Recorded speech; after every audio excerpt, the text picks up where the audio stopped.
Hi students, வணக்கம். இப்போ என்ன பார்க்க போகிறோம்? இயல் 3 பயிற்சி 3.1 4ஆம் கணக்கு என்ன கொடுத்துருக்காங்க. பின்வரும் அட்டவணையில் பொருத்தமானவற்றை கொண்டு நிரப்புக. அடக்க விலை, குறித்த விலை, விற்பனை விலை, தள்ளுபடி, லாபம், நட்டம் கண்டுபிடிக்கப்படும். First sum. அடக்க விலை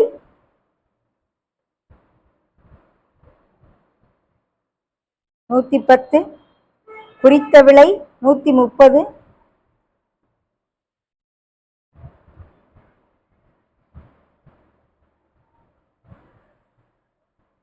தள்ளுபடி இல்லை அப்படின்னா அதே விலைக்கு தான் வித்திருப்பாங்க. குறித்த விலை என்னவோ அதே விலைக்கு விற்கிறாருன்னா தள்ளுபடி இல்லை.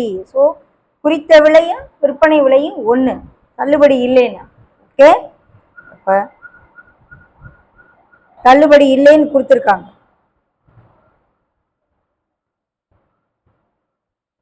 என்ன விலைக்கு குறிச்சிருக்காரோ அதே விலைக்கு வித்துடுறாரு.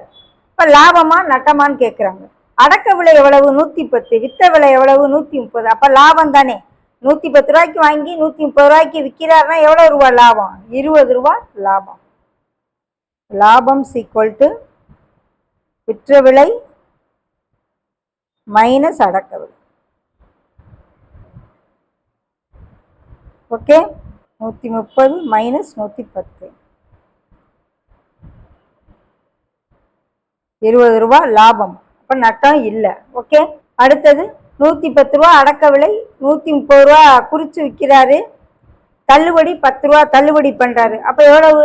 130க்கு குறிச்சிட்டு 10 ரூபா தள்ளுபடி விற்றாருன்னா, தள்ளுபடி பண்ணாருன்னா எவ்வளோக்கு விற்றுருப்பாரு? 120 ரூபாய்க்கு விற்றுருப்பாரு. 130 ரூபாய்ன்னு அந்த இதில் குறித்து வச்சுட்டு 10 ரூபா தள்ளுபடி வாங்கிக்கங்க 120 ரூபாய்ங்கிறார். ஆனால் அடக்க விலை எவ்வளவு? 110 தான். 120க்கு விற்கிறாரு. அப்போ லாபம் 10 ரூபா லாபம் வச்சு விற்கிறார். 10 ரூபா தள்ளுபடி போனாலும் 10 ரூபா லாபம். ஓகே, அடுத்தது அடக்க விலை 110, 130 ரூபாய்ன்னு குறிக்கிறாரு, தள்ளுபடி 30 ரூபா தள்ளுபடி பண்ணி கொடுத்துறாரு. அப்போ இவ்வளோ ரூபா குறிச்சிட்டு இவ்வளோ ரூபா தள்ளி கொடுத்துட்டாருன்னா மைனஸ் பண்ணால் 100 ரூபாய்க்கு தான் விற்கிறாரு.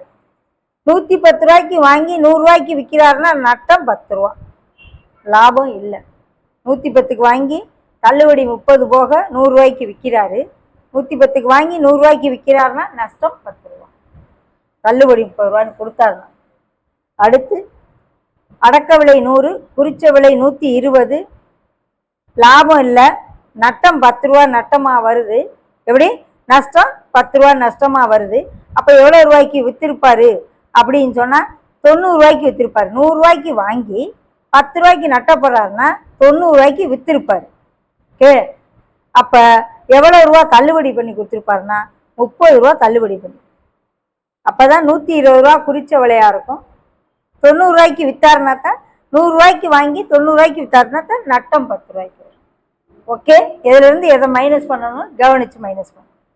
அடுத்து குறித்த விலை 120, தள்ளுபடி 10 ரூபா தள்ளுபடி பண்ண.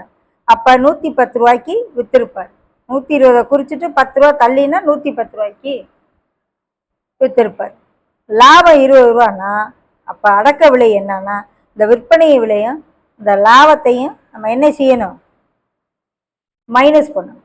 லாபத்தையும் விற்பனை விலை மைனஸ் பண்ணால் 90. 90 ரூபா அடக்க விலை வாங்கி 20 ரூபா லாபம் வச்சு விற்றாத்தான் 110 ரூபாய்க்கு விற்றுருக்க முடியும். ஓகே.